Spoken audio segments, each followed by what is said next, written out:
भाद्रपद माह की शुक्ल पक्ष की चतुर्दशी भगवान अनंत का व्रत रखकर मनाई जाती है।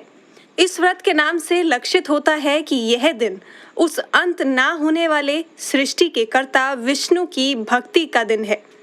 अनंत सर्व नागा नाम धीपः सर्व कामदः सदा भूयात प्रसन्नो में यक्ता नाम भयंकरः। इस मंत्र से आपको पूजा करनी चाहिए। यह विष्णु कृष्ण का रूप है और शेषनाग काल रूप में विद्यमान है, अतः दोनों की सम्मिलित पूजा हो जाती है। आइए अब सुनते हैं अनंत चतुर्दशी की कथा। एक बार महाराज युधिष्ठिर ने राजसूय यज्ञ किया। यज्ञ मंडप का निर्माण सुंदर तो था ही, अद्भुत भी था।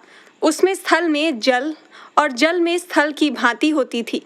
यज्ञ मंडप की शोभा निहारते निहारते दुर्योधन एक जगह को स्थल समझकर कुंड में जा गिरा।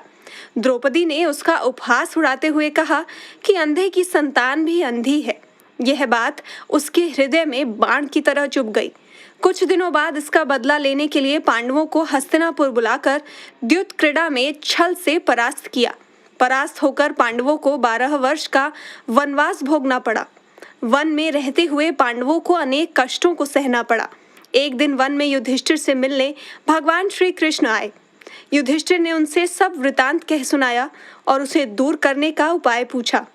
तब श्री कृष्ण ने उन्हें भगवान अनंत का व्रत करने की सलाह देकर कहा, इससे तुम्हारा खोया हुआ राज्य फिर प्राप्त हो जाएगा। इसके बाद श्री कृष्ण ने युधिष्ठिर को एक कथा सुनाई। प्राचीन काल में सुमंत नाम के ब्राह्मण के एक सुशीला नाम की कन्या थी। बड़ी होने पर ब्राह्मण ने सुशीला का विवाह कौंडिन्य ऋषि से कर दिया। कौंडिन्य ऋषि सुशीला को लेकर अपने आश्रम को चल दिए। रास्ते में रात हो जाने पर वे नदी तट पर संध्या करने लगे।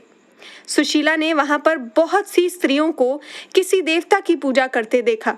सुशीला के पूछने पर उन्होंने विधि पूर्वक अनंत व्रत की महत्ता समझा दी। सुशीला ने वहीं उस व्रत का अनुष्ठान करके 14 गांठों वाला डोरा हाथ में बांध लिया और अपने पति के पास आ गई। कौंडिन्य ऋषि ने सुशीला के हाथ में बंधे धागे के बारे में पूछा तो उसने सारी बात समझा दी। कौंडिन्य सुशीला की बातों से अप्रसन्न हो गए और उसके हाथ में बंधे डोरे को अग्नि में डाल दिया। यह अनंत भगवान का अपमान था। कौंडिन्य ऋषि की सुख संपत्ति नष्ट हो गई। सुशीला ने इसका कारण डोरे की जलने की बात दोहराई। पश्चाताप करते हुए ऋषि भगवान अनंत की खोज में वन में चले गए। जब वे भटकते भटकते निराश होकर गिर पड़े और बेहोश हो गए तो भगवान अनंत दर्शन देकर बोले, हे कौंडिन्य, मेरे अपमान के कारण ही तुम्हारे ऊपर यह मुसीबतों का पहाड़ टूटा है। तुम्हारे पश्चाताप के कारण मैं प्रसन्न हूँ। आश्रम जाकर 14 वर्ष तक विधि विधान पूर्वक अनंत व्रत करो, तुम्हारे सारे कष्ट दूर हो जाएंगे। कौंडिन्य ने वैसा ही किया। उन्हें सारे कष्टों से मुक्ति मिल गई।